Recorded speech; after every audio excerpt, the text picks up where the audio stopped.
आपल्या सगळ्यांचं स्वागत आहे ॲडव्होकेट नरेंद्र माधव या प्लॅटफॉर्मवरती. मित्रांनो, समता संस्कार शिबिराच्या अनुषंगाने आपण बोलत आहोत. आजचा जो विषय आहे तो अत्यंत महत्त्वाचा विषय असा आहे की आज आपण 21व्या शतकामध्ये जगत असताना AI तंत्रज्ञान, माहिती तंत्रज्ञानाला जोडून असणारं मोबाईलचं जे नेटवर्क आहे, कॉम्प्युटराइज्ड जे नेटवर्क आहे, त्याला जोडून असणाऱ्या माणसाची मानसिकता आणि माणसापासून लांब जाणारी संस्कार च्या अनुषंगाने आपण बोलणार आहोत. म्हणजे AI तंत्रज्ञान आणि माणुसकीपासून लांब जाणारी कुठेतरी चाहूल ह्या अनुषंगाने हा विषय आहे. तत्पूर्वी मित्रांनो, आपल्याला विनंती आहे की आजपर्यंत आपण आमच्या चॅनलला लाईक केलं नसेल तर लाईक करा, सबस्क्राईब केलं नसेल तर सबस्क्राईब करा. मित्रांनो, आजचं जे 21वं शतक आहे हे शतक अत्यंत वेगाने पुढे जात आहे. या शतकामध्ये मोठ्या प्रमाणात माहिती तंत्रज्ञान प्रगती करत आहे. AIची क्रांती आत्ता घराघरापर्यंत पोहोचत आहे. अशा वेळेला सर्वार्थाने जर विचार केला तर एक गोष्ट आपल्याला प्रकर्षाने जाणवते, ती ही की माणसाची माणसापासून कुठेतरी होणारी परवड किंवा माणसापासून कुठेतरी होणारी मनाची लांबी, दुरावत चालणारी नाते.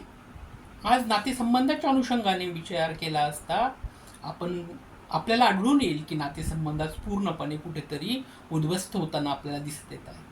आणि जर AIची क्रांती होत आहे, एकीकडे माहिती तंत्रज्ञान उदयाला येत आहे, मोठ्या पद्धतीने ॲप्स आणि डिजिटल डिव्हाइस आपल्यासाठी स्वागतासाठी तयार आहेत, एकीकडे ही जी आधुनिक तंत्रज्ञानाची क्रांती असताना माणसाच्या मानसिकतेला आणि माणसाच्या सामाजिकतेचा अभ्यास करणं कुठेतरी आपल्याला प्रकर्षाने गरजेचं आहे.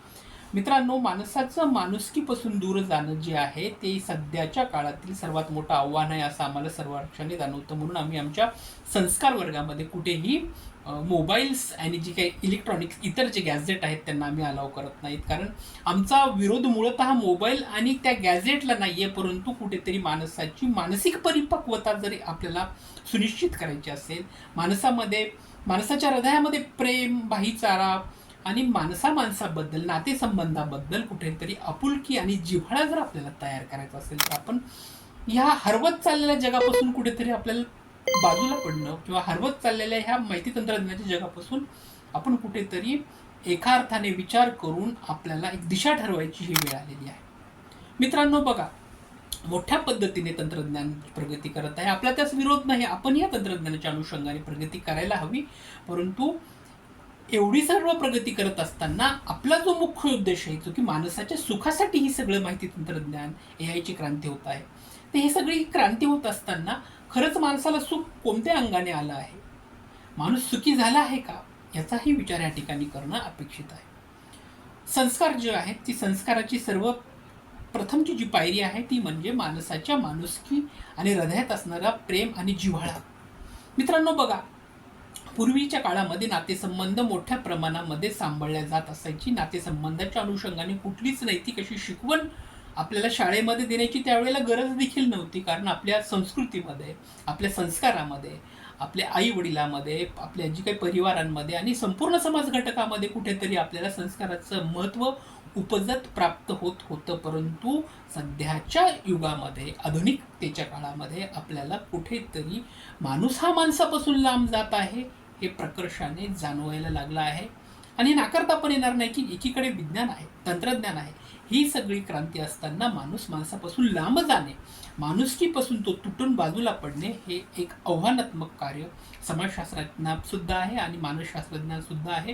कारण जेवढा माणुसकीपासून दूर जात आहे तेवढाच माणसाच्या मानसिकतेचे प्रश्न तयार झालेले आपल्याला पाहायला मिळतात.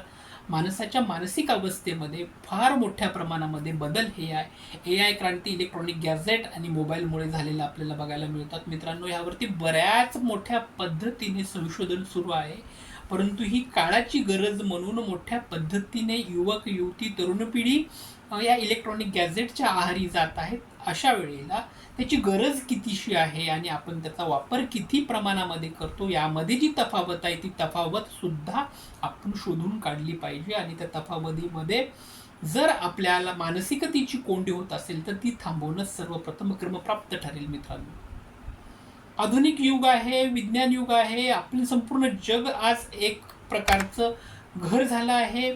संपूर्ण विश्वाची माझे घर ही शिकवण आपल्याला आपल्या संतांनी दिलेली आहे, त्याबद्दल दुमत नाही. परंतु माणुसकी जी आहे ती कुठेतरी दूर जात असताना, नातेसंबंध दुरावत असताना खरंच त्यामध्ये AI किंवा इलेक्ट्रॉनिक गॅझेट कारणीभूत आहेत का? आपण प्रथमतः बऱ्याच वेळेला आपण बघत असतो की माणूस आता पूर्वीसारखं मोठ्या मनाने एकमेकाशी गप्पा मारत नाहीत. आपल्या घरामध्ये कुठलेही पाहुणे येऊ द्यात, मित्रपरिवार येऊ द्यात, प्रत्येकजण गप्पा मारत असताना लगेच मोबाईल काढणे आणि त्यामध्ये इलेक्ट्रॉनिक गॅझेटमध्ये आपलं माइंड गुंतवून घेणे, ही सध्याची फक्त काही युवकांचीच ही काही गोष्ट आहे अशातला भाग नाही. बरेचसे जाणकार लोकही त्यामध्ये आता अ, दिसून येत आहेत, हे कार्य करताना दिसून येत आहेत. तर एक सजग नागरिक म्हणून आपलं कर्तव्य आहे की कुठेतरी आपण ह्या बाबतीमध्ये विचार करणं अपेक्षित आहे. आपल्याला भविष्यामध्ये एक संस्कारक्षम पिढी घडवायची असेल तर आपल्याला ह्या बाबतीमध्ये सर्व संस्काराचे महत्त्व आजच्या तरुण पिढीला देणं अपेक्षित आहे. आणि हे संस्काराचं महत्त्व देत असताना त्याबद्दल काय चुकीचं आणि काय वाईट ह्याचा सुद्धा एक प्रकारे आपल्याला संपूर्ण माहिती त्या घटकांपर्यंत देणं अपेक्षित आहे की वाईट कोणत्या गोष्टी आहेत आणि चांगल्या कोणत्या गोष्टी आहेत हे सुद्धा जाणून घेणं महत्त्वाचं आहे. मित्रांनो, जे काही इलेक्ट्रॉनिक गॅजेट आहेत ते सगळेच अभ्यासाचे किंवा महत्त्वाचे आहेत अशातलाही भागने बरेचसे तरुण मुलं, बरेचशा तरुण मुली त्यामुळे ऑनलाईन गेमिंग्सच्या आहारी जात आहेत. बरेचसे जण ऑनलाईन सट्टा जुगार याच्यासुद्धा नादी लागलेले आपल्याला पाहायला मिळतात. आता ह्याचबरोबर भारतीय सरकारने म्हणजे भारतातल्या केंद्रशासित सरकारने किंवा राज्यशासित सरकारने ह्या मोठे असे जटिल कायदे बनवायला हवेत का किंवा त्या कायद्यानुसार हे सगळे ऑनलाईन गेमिंग्स त्या अंतर्गत यायला हवेत का, हा एक वेगळा विषय आहे. हा विचार करण्याचा वेगळा विषय आहे. परंतु एक सक्षम नागरिक म्हणून आपण कुठेतरी माणसाच्या मानसिकतेचा विचार केला असता माणूस हा नातेसंबंधापासून दुरावता कामा नये, तो माणसापासून लांब जाता कामा नये.